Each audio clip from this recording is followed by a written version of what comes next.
aí, pessoal, tudo bom? Começando aqui mais um vídeo sobre Casamento às Cegas, temporada 6, Estados Unidos. E hoje a gente vai falar do episódio 10.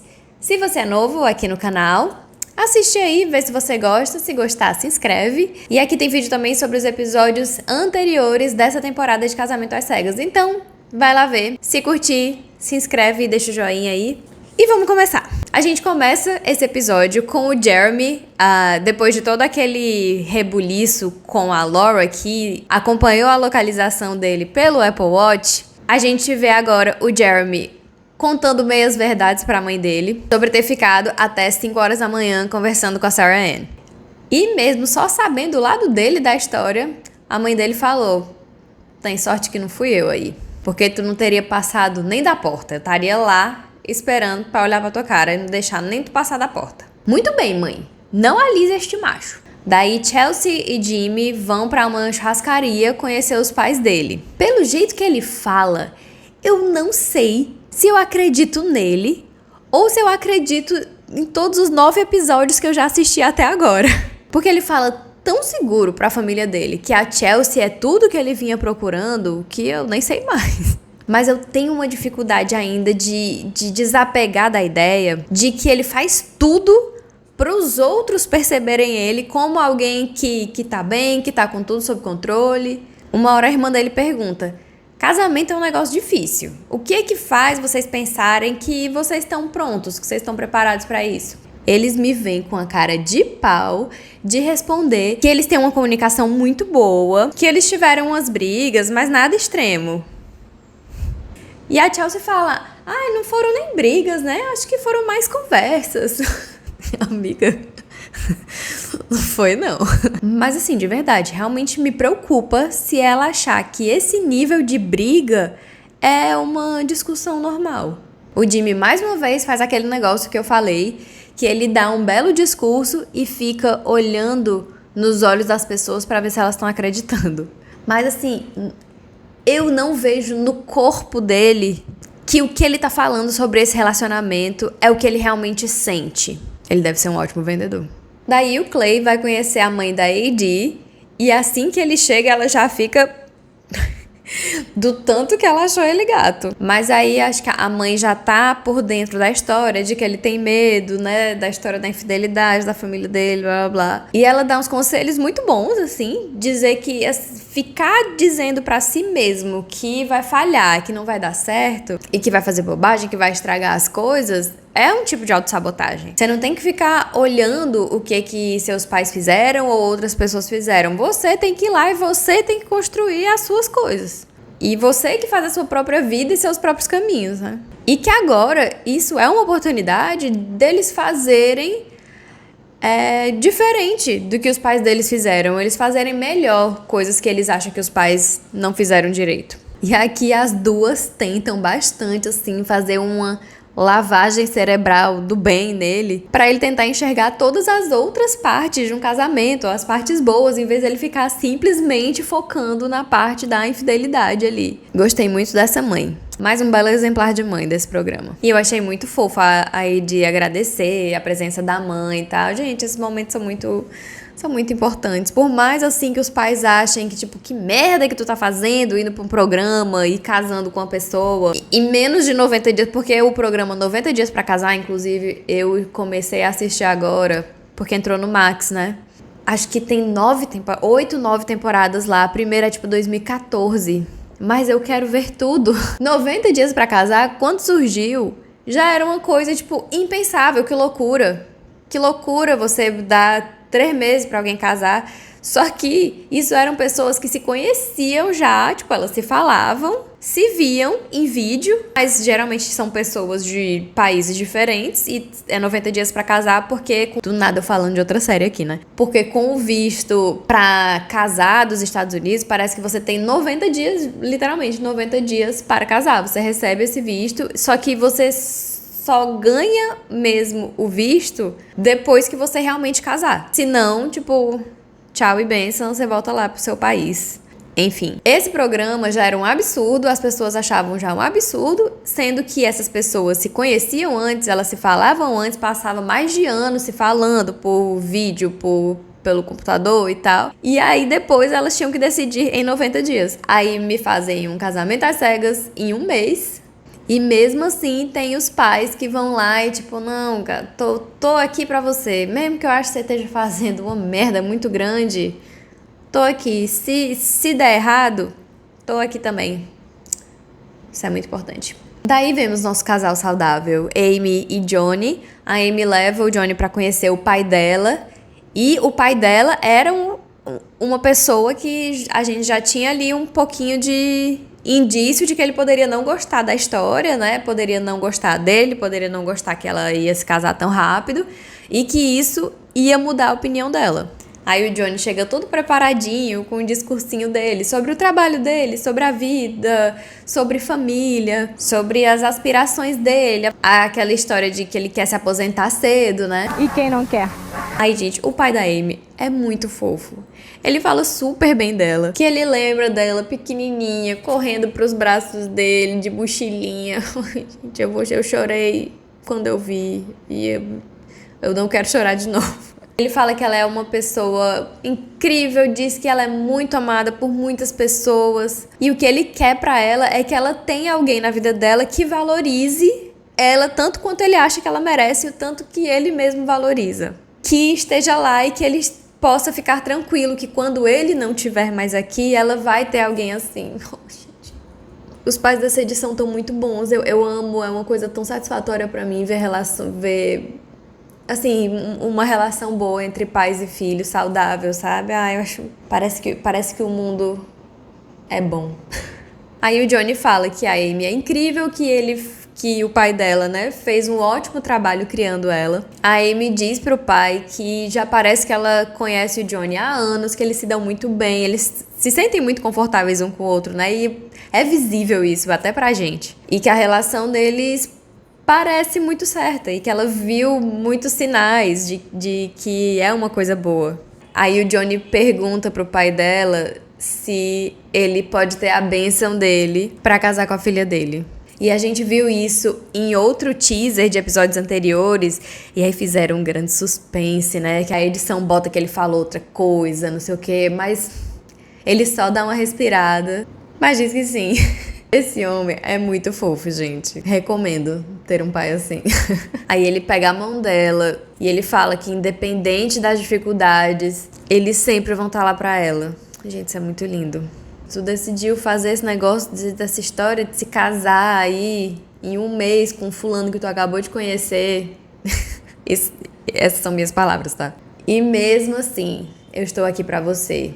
Gente, eu vou ficar até emocionada porque eu lembro dos meus pais, que acho que nunca me entenderam muito bem, não, mas sempre tiveram lá, sempre foram essa rede de proteção, sabe? De apoiar mesmo que não entenda, sabe? E tá lá, se acontecer alguma merda, se você se decepcionar, você sabe que você tem um porto seguro pra voltar, sabe? Porque assim, filho não é uma coisa que é pra você ter e aí você projetar suas coisas, suas expectativas. Filho é totalmente uma outra pessoa separada de você, que merece ser livre, mas também merece ser amada, atendendo ou não às suas expectativas. É difícil não ter expectativas, mas eu acho que é importante não se apegar a essas expectativas e entender que um filho é outra pessoa, sobre a qual você não tem controle. Você pode e deve educar, guiar, ensinar, mas não controlar. E caso você que está me ouvindo não tenha pais maravilhosos, porque não dá pra escolher, seja você esse pai ou essa mãe maravilhoso. E se nem filho você quiser ter, seja essa pessoa pros seus amigos, pros seus familiares. E muito importante, pra você mesmo. Eita que ela pegou o gancho e foi longe. Vamos voltar. Passamos então para Jimmy e Chelsea, e eu sinto que eu tenho que respirar fundo toda vez que esses dois aparecem. O Jimmy começa dizendo que o dia anterior que eles conheceram os pais dele foi o maior passo que ele sente que deu nesse processo e que ele se sente ótimo e que ele acha que ele ama ela mais ainda. A Chelsea já joga a frase introdutória de briga dela, mas ela fala tudo com um sorrisinho assim pra fingir que tá brincando. Eu tava tão irritadinha com você hoje cedo. As câmeras foram embora e você só tomou banho e se arrumou. Isso, ele se arrumou para sair. Aí ele fala: eu te chamei pra ir. Aí ela, você não me chamou. Poxa, gente, se ao menos a gente tivesse câmeras, né? Pra estar lá nesse momento. Eu já acho que Casamento às Cegas tem que virar um Big Brother, entendeu? A gente tem que filmar eles 24 horas por dia, porque eu quero chegar no fundo dessa questão. Eu quero ver quem foi que disse o quê. E ver quando cada um interpretou errado o que o outro disse. Não, Deus me livre, gente. Acho que eu não ia fazer outra coisa na minha vida. Ele falou, eu te chamei sim. Eu falei, pode vir comigo. Mas você já tava na cama. Não tava nem um pouco afim de ir comigo, mas eu não te culpo. E aí ele fala uma parte muito importante. Um dado extremamente importante dessa conversa. Eu só saí durante 1 hora e bebi uma cerveja. Fui fazer a aparição num aniversário de um amigo e voltei. Ela mesma concorda, você ficou bem pouco tempo. Então qual é o problema, Chelsea? Aí ela fala que as garotas dos pods estavam lá e aí mandaram mensagem pra ela, tipo, ei, teu macho tá aqui, cadê tu? Ela ainda tá com o sorrisinho na cara e falando meio fofinha, mas ela não tá sendo fofinha. Você vê que é pra tentar mascarar um desconforto completamente sem fundamento. De verdade, assim, uma das pessoas mais exaustivas que eu já soube da existência. O Jimmy nem sabe quem são essas meninas dos pods, porque dependendo de quem for, ele nunca nem viu. Aí ela disse que todas elas estavam estranhando porque ele tava lá e ela não tava. Só que ele foi para um aniversário de um amigo. Não tinha nada a ver com ninguém dos pods. Não foi uma saída com as pessoas das cabines e tal. Eu tenho certeza que ninguém falou isso. Nossa, que estranho. Porque famoso, ninguém nasceu colado. Não tem nenhum problema. Mas aí ela disse que respondeu. Ai, gente, eu só queria ir pra cama. Aí ele, pois então por que tu tá reclamando? Se tu queria dormir. Aí ela, eu não quero ficar com alguém que fica saindo pras festas. Aí ele repetiu. Eu saí pra tomar uma cerveja. Aí ela, tá, mas isso é algo com o qual eu quero lidar? Aí ele, pô, eu gosto de sair pra tomar um vinho de leve, pra ir num bar de drink, uma coisa de leve, ir numa cervejaria num sábado, voltar cedo pra casa. Eu te falei isso nas cabines. E ela, não, você disse que não fazia nada. Agora eu tô entendendo por que ela achou tão incrível quando ele descreveu uma vida extremamente 100% comum, absolutamente sem nada especial, fora a frequência que ele falou que queria viajar e sair pra comer. Mas aí ela supõe que tudo seria com ela do lado, né? Imagino. Mas de verdade, assim, eu tô realmente preocupada com o estado mental dessa mulher. Pelo menos nesse momento. Eu espero que nesse 1 ano que passa, desde quando eles gravam até os episódios serem exibidos, que ela tenha feito muita terapia. E eu espero que a terapeuta dela esteja acompanhando também. Já pensou em você ser terapeuta de alguém?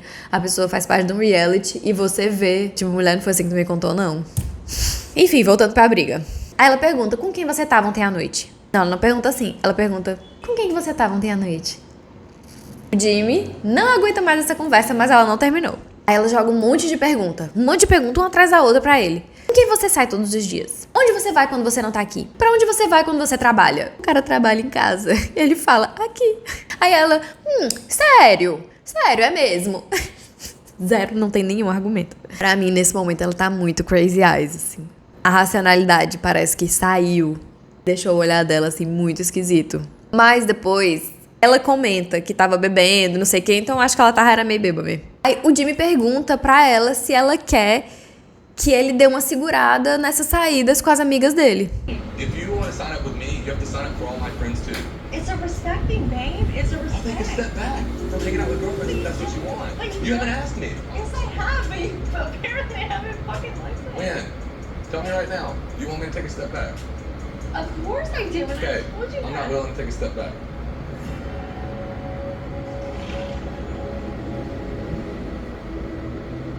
Ele sai lá da sacada que eles estavam, sobe e vai pro quarto, só que ela vai atrás dele. E ele fala que no momento ele não tá disposto, aí já começa a abrir, né? Mas que isso não deveria ser um problema, porque ele não tem nenhum tipo de relação física com elas. E finalmente a gente descobre sobre o que era esse clipe dos teasers dos episódios anteriores. I know you fucked her, and you told me that. Eu sei que isso é a coisa errada pra focar nesse momento. O Jimmy tá escovando o dente essa hora e ele não cospe nenhuma vez. Ou seja, o Pop tá ali comendo a parte de dente todinha. Isso não faz mal não, gente. Cara, mas que conversa insana. Pra completar, ela ainda volta a perguntar, com quem você tava ontem? Eu sei que foi a Jess. Nada. Eu não tava com a Jazz, eu nunca nem vi a Jazz fora uma foto. Eu acho que tu tá só jogando verde. E aí ele foi bem perspicaz e falou: você nem tem explicação pras coisas que você tá falando. Eu entendo se você me disser que foi a Mackenzie que te falou isso. Que eu tava com a Jazz e você tá acreditando nela. Foi isso que aconteceu? E a Chelsea fica calada, provavelmente calculando a quantidade de dano que ela ia causar, metendo a 100ª pessoa externa ao relacionamento nessa discussão. E aí eu acho que o Tico e o Teco dela concluíram que era melhor não acusar a tal da Mackenzie de ter falado algo que certamente ela não falou mesmo. Mas, pra não deixar a briga morrer, ela pergunta de novo: o que você fez quando você saiu? Você só avisou que tava saindo. Eu não quero viver com alguém que fica saindo assim o tempo todo. Mulher, eu não acredito que tu tá fazendo eu defender o Jimmy. Ela diz que isso faz ela repensar no que diabos ela escolheu fazer, que ela não acredita no que ele fala, que sente. E ele fala que se ela realmente tem essas dúvidas de verdade, isso também muda como ele se sente. Apesar dele falar que se ela estiver dizendo isso porque ela tá alcoolizada, mas estiver disposta a lidar com os problemas depois, conversar, pedir desculpa, que ele também tá disposto. Ela não baixou ainda, ela não se acalmou ainda. E ela fala: falta 2 semanas pra gente se casar e você só quer saber de festa. Alguém aí é terapeuta? O que faz quando a pessoa tá totalmente fora da casinha assim? E se ela, a qualquer dificuldade ou qualquer nível de incômodo, sai da casinha, assim, com essa facilidade? Ele fala: se você não acha que eu te amo, eu não quero estar aqui. Você não acha que eu te amo? E ela diz: eu não sei. Mas olha, é como eu falei com a Jennifer, que foi uma pessoa que deixou comentário aqui no vídeo anterior. Eu acho que a Chelsea é muito insegura, ao extremo. Mas eu também acho que ela, em algum nível, é intuitiva. Então eu acho que ela sente que o Jimmy não tem esses sentimentos recíprocos, mas como ele sempre tá falando as palavras certas, ele sempre fica reforçando nas palavras, mas não não sei, nas atitudes. Ela fica procurando justificativa nessas coisas idiotas, assim, pra buscar qual é o motivo e tal, mas ela devia só confiar nela mesma. Confiar no que ela tá sentindo, confiar na intuição dela de que este homem não tá sentindo essas coisas que ele fala da boca pra fora. Confie na sua intuição e se remova da situação. Porque conseguir que ele admita, ele não vai. Enfim, no final de tudo, parece que ele tá querendo sair fora, assim. Ela amansa a voz e fala: não, para. Não vai embora. E ele fala: você ultrapassou meus limites.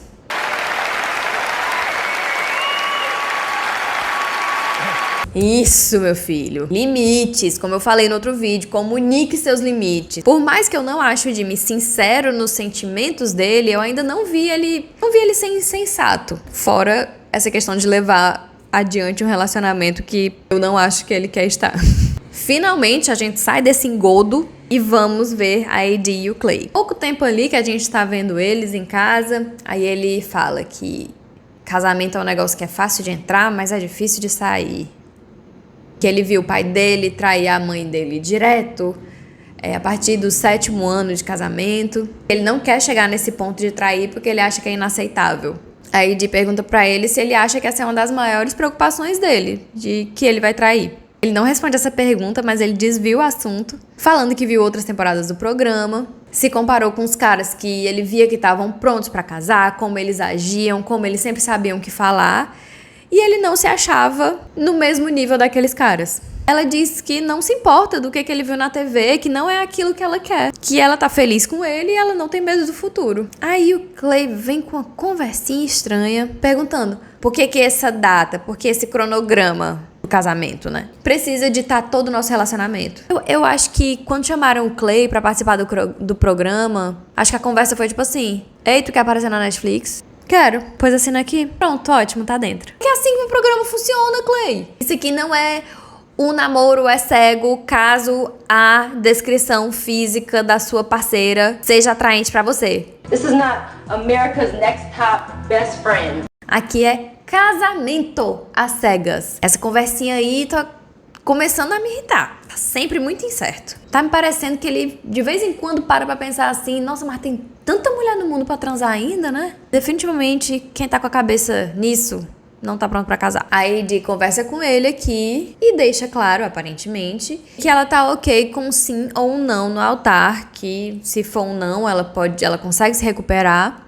O que ela não vai tolerar são esses noivados arrastados por anos, porque eles se comprometeram sim com esse cronograma, com essa data nas cabines, e que foi esse o cronograma que levou eles até onde eles estão, e que ela entrou de cabeça nesse experimento. Então ela não acha que conseguiria namorar com ele, continuar com ele, caso ele dissesse não no altar. Jimmy e Chelsea de novo, meu Deus, esse vídeo vai ficar com 1h50. Mais longo do que o tempo que o Jimmy ficou no bar tomando uma cerveja. Ele diz que estava feliz, que apresentou ela para os pais, que os pais viram que eles se amam, mas que aí logo depois disso eles tiveram a pior briga que eles já tiveram e que agora ele não confia no julgamento dela. Que naquele momento ele não estava conseguindo achar positiva a perspectiva de se casar. Isso já é outro dia, né? A Chelsea, com o seu ponto de vista totalmente distorcido, fala que aquilo é muito difícil de ouvir e que parece que ele tá desistindo porque eles tiveram uma noite ruim. Só uma. Foi só um solucinho. Ela fala que eles tiveram, sim, uma briga horrível, mas que ela precisa saber que se as coisas ficarem difíceis, ele não vai só se levantar e ir embora. E, gente, você pode ir embora sim, tá bom? Você pode sair fora a qualquer momento, antes ou depois de se casar. Claro que casais vão brigar, vão discutir. Então, assim, não é que você pode simplesmente levantar e sair no meio de qualquer discussão. Não, isso não é produtivo nem respeitoso. Mas você pode sair de um relacionamento, sim, a qualquer momento que você quiser. E, principalmente, se tiver acontecido alguma coisa que ultrapassou os seus limites. E se nada parecer mudar, se as conversas, se as coisas continuam acontecendo de novo e de novo e de novo. A Chelsea vem com a história de dizer que ela se apaixonou mais por ele no dia anterior do que nunca. Eu achei isso problemático de todas as formas possíveis. A tua forma de enxergar o amor é levar o teu parceiro até o limite da paciência e da razão pra ver se ele vai embora ou não? Amiga, pelo amor de Deus. Ela pergunta o que ela pode fazer pra ele voltar a querer dizer sim. Ele diz, sensatamente, que ela não pode nunca voltar a ultrapassar os limites dele, como ela fez no dia anterior. E aí ela fala, o mesmo pra você. Olha o que foi que ele fez, diz aí. Ele diz que entrou no experimento pra encontrar o amor da vida dele, pra achar uma esposa, e que ele ainda tá lá por esse motivo. Que ele ama ela e quer tentar. Será que o Jimmy tá me convencendo? Porque depois daquela briga insana, eu de verdade não consigo ver nenhum bom motivo pra ele ficar nesse relacionamento. Se não for um motivo totalmente emocional, de sentimento. Eu realmente não sei o que pensar. Mas sei que mais uma vez eles fazem as pazes. Chega a hora do encontro deles ali no lago, aquele churrasco. Chegam só os casais primeiro, mas depois vão chegando outros participantes. A Laura conta pras meninas o que foi que aconteceu com o Jeremy e a Sarah Ann na história das 5 horas da manhã. Mas eu queria saber de vocês. Vocês têm opinião? Vocês acham que eles ficaram só conversando mesmo? Primeiro eu tava de verdade inclinada a acreditar. Aí depois eu não sei. É muito difícil. 2 adultos, sem câmeras, em casa própria, realmente só conversarem. Só conversarem por horas e nada mais. Nada mais. Um beijinho. Um abraço demorado, seguido de beijo. Gente, eu nem digo que eles... Eu não sei, óbvio, ninguém sabe. Mas eu não duvido que eles não tenham transado. Sei lá. Pode não ter acontecido, né não? Como pode ter acontecido. Mas eu não acho que seria incomum 2 pessoas se vendo pela primeira vez e não transando na primeira vez que se veem, sabe? Mas assim, não ter rolado um beijo, eu duvido. A Laura, obviamente, está puta, com razão. E ela dá um discurso muito pertinente sobre a Sarah Ann não ter respeitado outra mulher, sobre ela ter sido egoísta. Mas que quem tinha um compromisso com ela era o calvo lá, o Jeremy. Ele que tinha a obrigação de respeitar e proteger os sentimentos dela. Corretíssimo. Daí o Jeremy chega, palhaço, obviamente usando a camisa havaiana pra ser afrontoso, né? Agora quem já detesta essa camisa sou eu. Aí chega o Trevor e chega também a Mackenzie e a Jess. O Jimmy e a Jess saem lá pra conversar e em sua maioria, sinceramente, foi uma conversinha bem sem graça. Mas pelo menos eles meio que se resolvem, dá pra ver que o Jimmy fica encabulado com ela. Mas ele conversa direitinho e a Jess sempre jogando o charminho da mulher bonita, né? Tem uma hora que ela fala: eu quero você sendo muito legal com ela. Se isso não foi calculado pra dar um susto nele, eu sou a Megan Fox. Os dois são cheios de superlativos. Ela diz que o dia que ele disse pra Chelsea nas cabines que amava a Chelsea foi o dia que ela mais chorou na vida dela. Mulher, não foi tu não que teve uma infância mó difícil? Eu acho que os pais dela morreram. E esse foi o dia que tu mais chorou na tua vida. Ele fala que ele nunca disse, assim, diretamente o que ele sentia por ela, mas que ele acha que ela é a pessoa mais inteligente que ele já conheceu na vida. Gente, isso é ok? Sou eu que sou uma pessoa muito literal? E no final ele fala: eu gosto muito de você. E na realidade, você ainda é minha número 1. Mas que é? Como assim? E como assim isso terminou aí? Como assim isso não gerou nenhum outro tipo de conversa, de explicação? Nada. Ele disse que ele meio que tinha medo dela, e eu lembro que ele ficou muito sobrecarregado com as coisas que ela falava nos pods, né? Mas assim, pelo menos o que ela falava fazia algum sentido. Agora ele tá com a Chelsea, que é simplesmente imprevisível. Eu diria até que é muito pior de lidar. Será que é por isso que ele prefere a Chelsea? Porque com ela ele tem razão e com a Jess ele não conseguia argumentar? Enfim, eu só sei que ele fica total com a cara de... I've made a huge mistake. É isso, gente. Até o próximo vídeo. Um beijo e tchau.